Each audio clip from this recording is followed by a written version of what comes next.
Thank you very much for joining me again. My name is Eyangu James. Yeah, I know you love to work out, but sometimes you don't like it because it pains, Working out pains. It pains so much. I love those guys who say no pain, no gain. So here we are. I'm just going to do a few routines. I'm right down in Karamaido, Port Kele. If you can check it on your Google Maps, Port Kele is next to Lake Choga, and that's where I'm going to be doing my training from. Today, we'll be taking you through a few routines, and I pray that you do your routines wherever you are. Please get the work on. Let's go.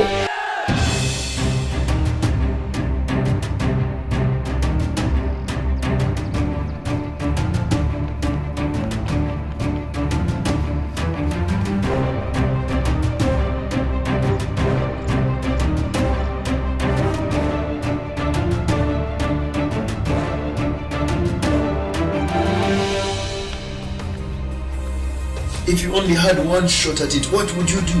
What would you do differently if you knew it was the only time you had to do this again? Give it your best. Come out, rise up, do it. Give it your best. I cannot stand people who have potential, great potential within them, but they can't realize this, so they don't know what to do. They sit on their hands. Get off your hands and get your hands to work. Go out and work. Make it work.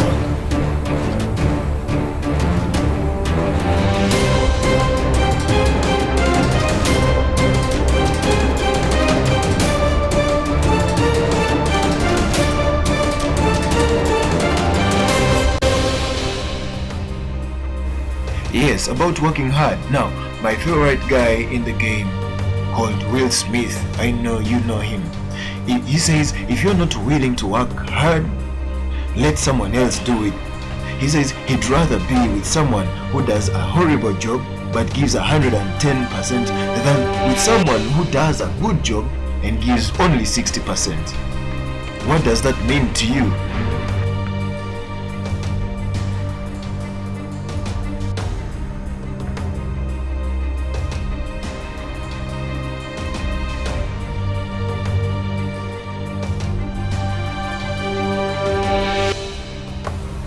The other time I read a quote that says, you have been assigned this mountain to show others it can be moved. Now, if you have been assigned this mountain to show others that it can be moved, and yet you are also seated staring at the mountain wondering if it can move, then who is going to show the rest of the people that this mountain, that mountain can be moved? You have to get up and play your part.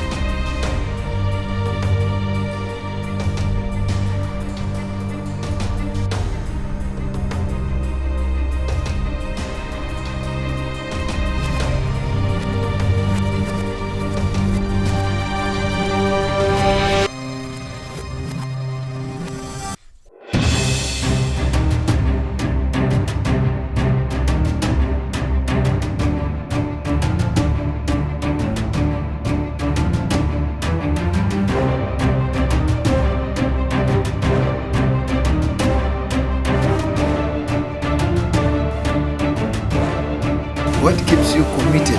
What helps you check into your game every day? What makes you keep your commitment to your commitment? What checks your discipline every day? When you are in the game, you play, but not just like others play. You play your own game. You play it uniquely. You play it to your own ability. So what is your inspiration?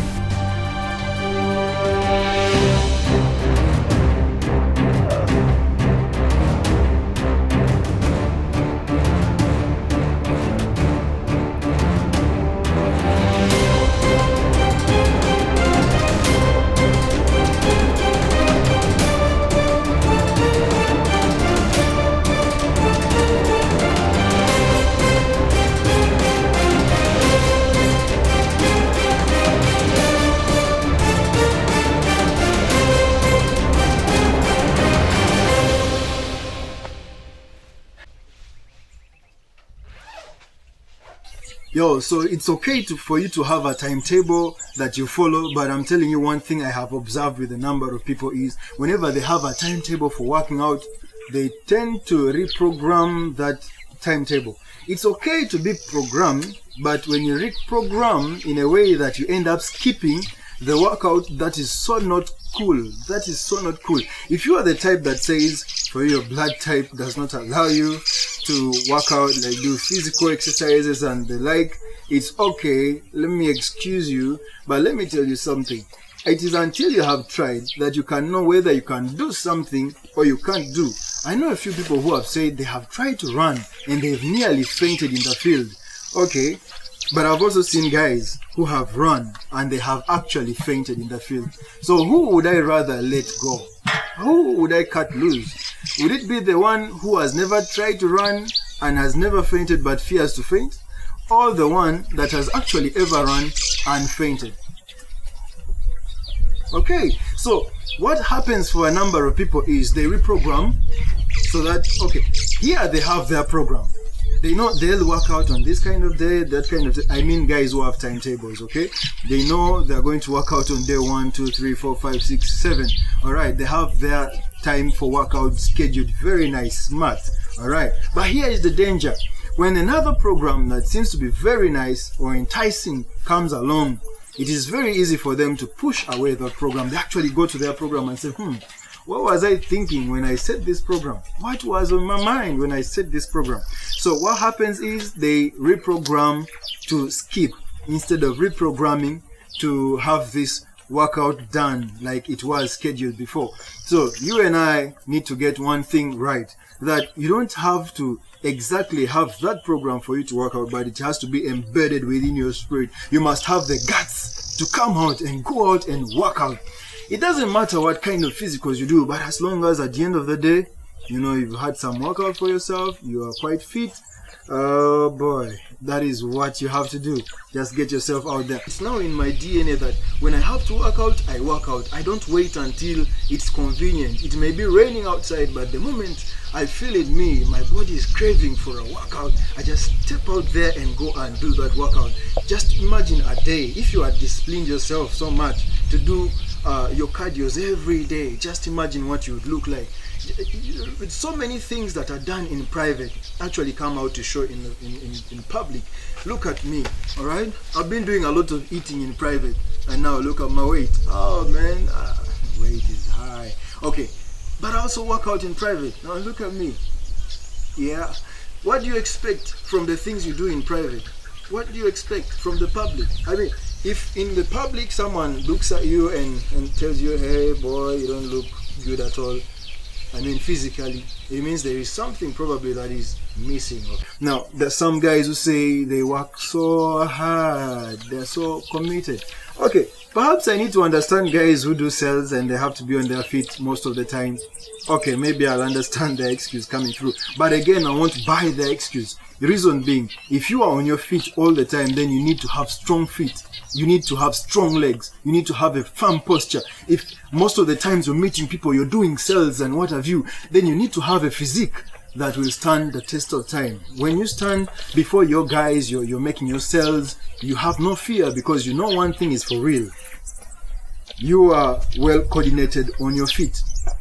You speak out of your guts. You speak very well. You speak quite aggressively, all right? And everybody loves the way you're bold when you're speaking, when you're making your sales presentation.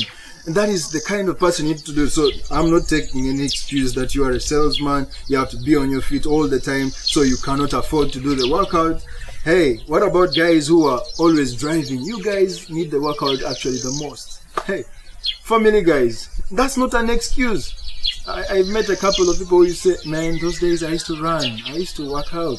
What happened? It's because you reprogram. Day one you say, no, I'll only skip for today, I'll work out another time when it's convenient.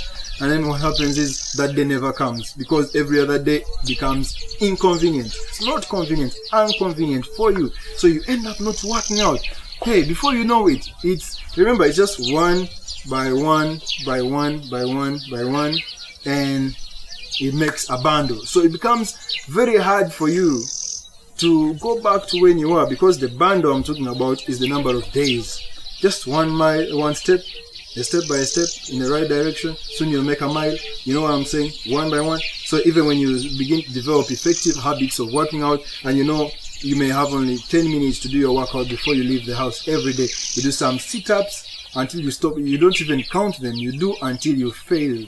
You do your push-ups until you fail. You don't even count them anymore. You do your frog jumps, you do your sit-ups, your squats. You do them until you fail. Then you go ahead to do other things. So today I'm speaking from my heart to you that guys, get your game on. Just go out and get your game on. It doesn't matter. I cannot say when the sun is too hot I'm not working out. Actually, for a fact, when I travel to this side of the country, I'm right down in Karamaido. If you want to check it on Google Maps, I'm going to leave a link right down there so you can follow on the Google Maps and see my exact location right now. But it's called Port Kele. That is roughly where I am. Formerly it was a very good port, but now quite dilapidated. There has not been much of maintenance activities here. Probably I should say our government is not doing a lot, or maybe it's just we the people who are not doing a lot. But anyhow, that is a topic for another day. I'm talking about you and your health. Don't spend all your health chasing your wealth, and then tomorrow you begin to spend all your wealth chasing your health. Find the boundary, find the balance point, find that boundary line, find a tip-off point for your wealth and your health. Let them meet somewhere in the middle, and then let them balance. Let them not just antagonize each other, but let them work together. When you flex this one, you contract the other, and when you contract this one, you flex the other one. Let that be the routine that we're going to take. Thank you very much for joining me. My name is Eyangu James. Feel free to subscribe to this video right below this video. Please hit the red button, subscribe, and follow that link that is down there to check my location at the moment. Where I am right now as I'm doing this video. And I'm proud of you guys who always join me on different atmospheres, different items, topics. I just pray that I continue to motivate you, and I pray that I'll continue to pick you off your feet and get you to do something. So go do this for you. Don't do it for anybody else. Do it for you. Alright? Do it for you. Okay. Big up. Thank you very much for joining me. Share this video if you like it. If I've said something to inspire you, just share the video. Feel free. And if you want me to talk about some items, please feel free to hit in the comment section, tell me something, and you could probably pick out a phrase that was your favorite statement in this short video, and I'll be glad to get back to you with more thumbs up. Please, hey, give me thumbs up on this video if you can.